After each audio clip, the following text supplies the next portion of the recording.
50% 내지 60%는 작년 거를 이용하는 거고 새로 12월 달에 준 거를 나머지는 한 60%에서 40%는 한 거고 결과지입은 어떻게 돼요? 새로 준 거는 새로 준 비는 20%뿐이 안 쓰고 작년 게 결과지입이 80%예요.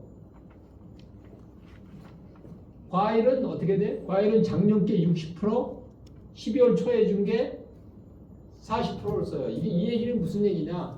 과수는 작년, 재작년에 게 영향을 미치는 거예요. 이래서 만약에 질소 과다인데 내가 질소 고름을 2년 동안 적게 줬는데도 원위치가 안 될 수도 있는 거예요.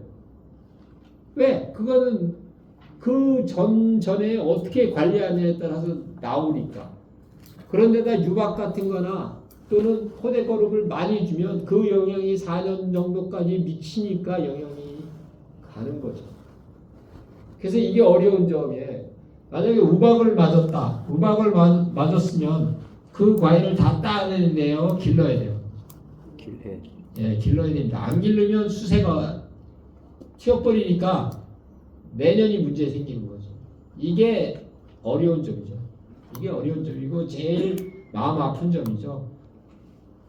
비상품가를 길러야 되는 그 마음이 얼마나 속쓰리겠습니까? 그래서 이제 이런 걸 설명하고 그 다음에 이제 주는 시기는 어떻게 돼요? 여기는 뭐 이렇게 무난하게 적었는데 기비는 언제 주는 게 좋다? 밑거름 12월 초 나무가 다 떨어지고 나무가 다 땅을 팔 때도 언제 파야 돼요? 12월 초 낙엽이 다 되고 아직 땅 안 오니까 그죠? 그때 하시는 겁니다. 그때 밑거름을 주시고 웃거름은 언제 주냐? 여기는 빠르니까 5월 말쯤 줘야 되겠죠? 이 가을 거름이 문제예요. 이 보통 사람들 가을 거름 굉장히 주장을 하는데 가을 거름은 어떻게 돼 있어요? 이거는 약한 놈만 주는 거야. 약한 놈. 우리나라 같이 비가 많이 오는 나라는 이건 안 줬으면 해요. 아주 약한 놈만 골라서 다 주라는 얘기가 아니라 아주 약한 저기 이제 10%니까 저거 계산하기 상당히 어려워요. 주는 양을 계산해서 제식 주수로 나눈 거를 나눠놓고 그러면 한 주에 얼마 주겠다는 게 나올 거 아니에요. 그 중에서도 10%. 약한 놈만 주는 거예요. 그러니까 거의 안 주는 거야. 살짝 주는 살짝. 그거 약한 놈. 왜? 9월 초에 많이 주면 어떻게 돼요? 문제 생기죠. 네, 문제 생기죠. 자, 그럼 이제 이걸 갖고 이제 여기 말씀드릴게요. 왜 안? 자, 여기 보시면 아까 이걸 12 이제 계산하기 좋게 이렇게 했어요. 12, 6, 8로 했어요. 그냥 이게 더 적어서 15, 15로 해도 괜찮아. 주는 양은 요소로 주면 60% 주니까 12 곱하기 0.6이죠. 60%. 요소가 46%니까 나누면 15.7. 15.7이니까 딱 15.7 안 줘도 돼요. 16kg 줘도 되고 15kg 줘도 돼요. 그 정도 주면 된다는 거고 요소로 인산은 뭘로 줘야 돼? 용가리. 계산하면 30kg가 나오죠. 왜? 용가리는 20% 들어있으니까 0.1로 나누면 30kg. 왜 용가리를 주느냐? 용성인비보다 용가리 좋아요. 용성인비는 주면 처음에는 안 녹아잖아. 처음은 토양에 녹아 나오진 않는 거예요. 후기만 나와. 그럼 초기에도 필요하려면 용가리는 초기에도 나오고 후기에도 나오고 조합에다 안 사놓으면 야단치셔야 돼. 이거는 이게 나온 지 비료 나온 지가 40년이 넘었는데도 옛날 사람이 용성인비 뒤에 사람 와서 장부 보고 용성비야. 그 다음에 이제 가리는 황산가리를 쓰는 게 좋죠. 그건 왜 그러냐면 값은 좀 비싸죠. 확실히 염화가리를 원료로 만드니까 뭐 황산가리가 훨씬 비싸요.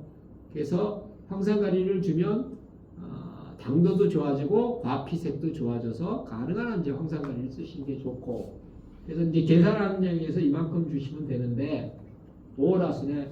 자, 요때 이 황산가리가 문제. 이때 황산가리를 한 번에 다 주면 어떤 결과가 나오냐면 장마철이 언제 와요? 장마철이 7월 중순, 6월 하순에서 7월 중순 사이에 오잖아. 한 번에 저걸 다 주면 가리지는 물에 잘 떠내려가요. 한 번에 주지 말고 귀찮아도 어떻게 해야 돼요? 중생정은 이런 시기에 5월하순, 7월하순, 8월 중순 세 번에 나눠주고 후지는 이렇게 주고 만약에 중생적은 뭐 약하시면 2번에 줄 수도 있어요. 2번에. 그거는 뭐 8월 초순하에 한 번 주고 5월 하순하는데 조금 늦죠. 뭐 그러나 만생적은 3번 나눠주셔야 돼요. 좀 어려워요. 이게 주는 양이 약 15kg니까 5kg씩 3번 나누라고 300평에 5kg 주려면 쉬운 일은 아니에요. 그러나 이걸 왜 이렇게 해야 되냐? 한 번에 다 좀 아까 뭐라 했어요? 장마 때 다 녹아서 나가니까 아까 과일 흡수량을 봤을 때 뭐가 제일 많았습니까? 카리가 제일 많았죠. 카리가 적으면 과일도 작아지고 당도도 많이 떨어져요. 그러니까 이거는 물에 잘 떠내려가는 거니까 나눠주시는 방법이 없어요. 비를 막을 수는 없잖아. 예? 저걸 땅속에다 묻어놓으면 좀 낫다. 어떻게 묻어놔? 화가지고 올라. 아예 의미 없어요. 그냥 매다 주시고. 원래는 화학비료는 주고 이렇게 긁는 거예요. 화학비료는 주고 긁어야 토양 수분하고 빨리 돼서 빨리 녹아지는데 뭐 비도 자주 오고 관수하니까 별 문제 없어요. 관수하시잖아요. 안 해요? 근데 뭐 그냥 매다 주면 되죠.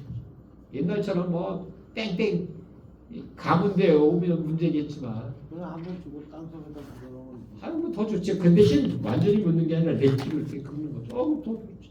그러나 가리지는 이렇게 위로 날아가는 게 없어 의미가 없어요. 가리지는 뭐 요소는 좀 이렇게 주면 토양에서 날아가는 것도 있지만 뭐 얼마 안 되니까 상관없습니다. 긁는 거는 제일 좋고 그 대신 이제 저 비를 어디다 줘야 돼? 아까도 얘기했지만 가능한 한 양쪽으로 1m 안이나 뭐 1.2m 안에다만 주시면 되고 한쪽으로 60cm나 70cm 떨어진 안쪽에다만 주시라는 거지. SS 막 달린 데는 안 줘도 되는 거죠. 그리고 과수의 12량은 뿌리가 있는 데만 계산한 거예요. 원래가. 다른 데 주지 마시고 뿌리 있는 쪽만 주시라는 거예요. 예. 그건 이해하시겠죠. 다른 데는 안 주셔도 됩니다. 그래서 요거는 반드시 지키셔야 됩니다. 요 항상가리를 나눠주는 거는 반드시 지키셔야 돼요. 이거 실험한 결과 보면 한 뭐 5%, 3%에서 5%는 수량도 증수하는 걸로 돼 있어요. 그거보다도 이제 당도도 올라가고 많이 커져요. 당은. 그러니까 그건 반드시 주셔야 돼요. 저 비닐하우스나 또는 뭐 샤인 같은 거 기를 때는 나눠주라고 안 그래요. 왜? 하우스 덮여 있잖아요.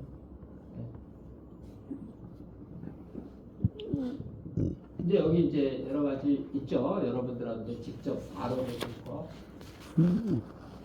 pH가 이렇게 높은 농가는 원래는 유황을 뿌려야 되는데 유황 뿌리는 건 뭐 따로 돈 들잖아요. 어떻게 하시면 제일 좋아요? 유황 쓰면 돼. 유황. 아까 요소 쓰던 걸 유황 쓰는데 요소는 46%고 유황은 20%예요. 그러면 유황을 넣으면 2.3배를 더 주면 돼요. 그래서 그걸 한 6에서 7년 하면 0.1이나 0.2가 떨어지죠. 자연적으로. 또 항상가리는 계속 쓰시니까 상관없고 굳이 뭐 저 정도 차이는 민감한 품종은 나쁠 수도 있지만 뭐 가몽 같은 건 굳이 뭐 이게 더 좋은데 이런 데는 더 좋고 가몽은 좀 pH가 높아야 좋거든요. 그래서 요 정도 돼서 아유 내가 좀 마음에 안 든다 그러면 그때 유화로 바꾸시면 돼요. 그래서 여러분들이 좀 어려우시지만 비료를 복합 비료보다는 무슨 비료가 좋아요? 단일 성분의 비료가 좋은 거예요. 그 대신 왜 좋으냐 또 한 가지 더 있죠. 개체십이라는 게 있죠. 개체십. 나무 하나하나마다 여러분들이 여러 가지를 심어 놓으시면 어떻게 돼요? 똑같아요. 틀려요. 나무가. 다 틀리죠. 제일 중요한 게 질소란 말이에요. 계산해서 너는 안 줄놈, 센 거는 안 주는 거고 약한 놈은 좀 더 주는 거고 그러려면 복합 비료를 주면 할 수 없잖아요. 복합 비료를 뭐 나눠서 줘 어떻게? 그러니까 조금 귀찮아도 관리를 잘 하시려면 어떻게 해야 돼요? 단일 성분의 비료를 줘야 돼요. 그건 왜냐면 질소질 비료를 따로 줘야 되거든. 그걸 개체십이라고 해요. 이건 주인이 하셔야 돼요. 일꾼 시키면 빨리 막 뿌려놓고 가요. 그 사람들은. 관계 없잖아요. 그러니까 요거 하시고 아까 가리질 비료는 분시하라는 거 수관하부하고 자 여기 칼슘 연면 살포하죠. 그죠? 칼슘 연면 살포는 어떻게 해야 돼요? 뭐 한 4번쯤 염화칼슘의 단용으로 안 하고 섞어도 됩니다. 섞어도 되는데 농약하고 뭐 농약하고 섞을 때가 별로 없죠. 9월 달에는 뭐 비 많이 올 때는 몰라도 8월 달엔 좀 섞을 기회가 있네. 만약에 섞으신다면 염화칼슘을 먼저 싹 녹인 다음에 농약을 녹여야 돼. 그죠? 농약을 먼저 녹이거나 동시에 녹이면 안 됩니다. 무조건 염화칼슘은 먼저 잘 녹아요. 순서만 지키면 돼요. 어렵지도 않아. 그 다음에 주는 거는 눈 올 때 뿌리는 뭐 중국제 염화칼슘도 전혀 상관없습니다. 뭐 비싼 음식물 첨가제 염화칼슘 주셔도 되고, 근데 굳이 그럴 필요는 없다 이거 하는 거죠. 그럼 뭐를 주면 좋으냐? 시기가 중요해. 시기 언제 줘야 돼? 후지는 9월달에 4회, 홍로는 8월 초순에 4회. 나 교육 중. 이거는 꼭 지키셔야 돼. 이거는 전화 드릴게요. 왜냐? 교육 중. 6월달에 주시면 사과 6월 중순에 사과 얼마나 커요?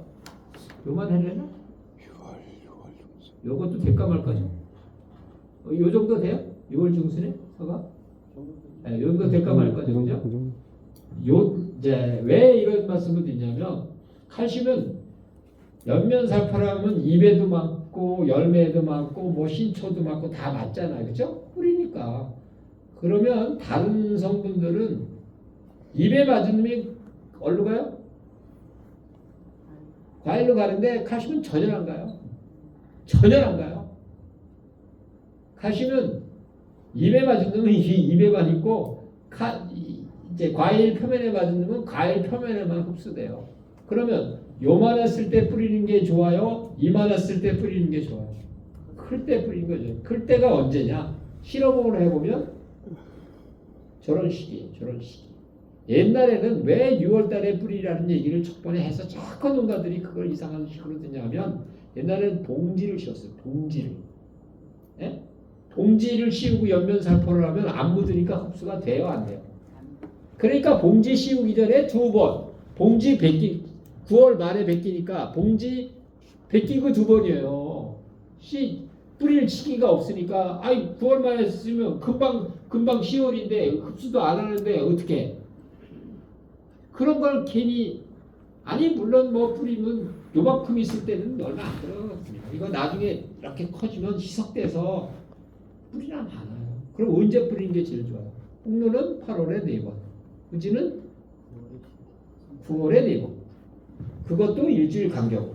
오늘 뿌리고 내일 뿌려야 흡수해서 들어가는 시간이 반을 흡수하는 시간이 칼슘은 얼마 걸리냐면 5일에서 7일이요. 오늘 뿌리고 내일 뿌린다도 안 들어가. 그래서 일주일 간격으로. 그 대신 칼슘은 한 번 뿌리려면 뿌리지 마세요.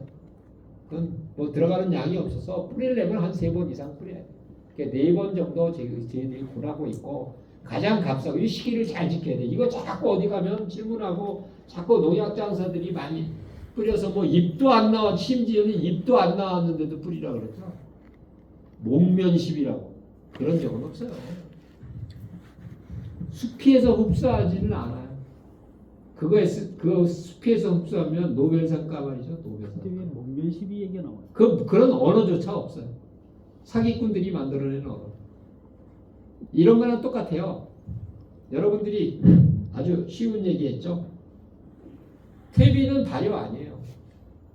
퇴비는 부숙이라고 표현하는데, 발효는 사람이 먹는 식품에만 붙일 수 있는 용어예요. 용어 자체가. 부숙이라고 해야 되는 거예요. 퇴비를 사람이 안 먹잖아요. 그럼 거기다가 부숙이라고 얘기해야 돼요. 해야 돼요. 발효라는 것은 무슨? 김치, 젖산 발효, 술, 알코올 발효, 식초, 초산 발효, 사람이 먹는 데만 붙이게 돼 있어요. 또 하나 사기치는 게 또 있죠. 약초 막 하고 설탕물에 재요. 효소를 추출했다고. 효소는 죽은 데서 추출이 되는 거 아니에요. 그건 침출물이지. 효소는 어디서 해요? 살아있는 동식물에서 다른 일을 하기 위해서 뭘 내는 거죠. 그게 효소지. 어떻게 설탕물에서 뽑아낸 게 효소예요? 그건 침출물이지. 그러니까 그 사람들이 인기를 얻기 위해서 말을 바꾼 거죠. 정확한 학술적인 용어는 아닙니다. 그러니까 이 퇴비 갖고 발효라는 것도 뭐 미생물 장수도 이상한 사람이 발효라고 그러죠. 일본 책에도 일본이 그 얍삽한 짓을 잘하죠. 그 일반 이상한 업자들은 발효라고 표현하지만 정식으로 연구소 뭐 토양비료학회 이런 데서는 발효라는 말 없어요. 제가 지금 그러면은 퇴비차라는 걸 만들어가지고 강의를 하고 다니는데 거기다 질소를 넣으면 칼슘제 넣으면 질산칼슘제다. 말도 안 되는 소리였죠. 그 퇴비차에는 말도 안 되는 소리. 자, 칼슘을 칠 때는 뭐를 써라? 질산칼슘을 쓰면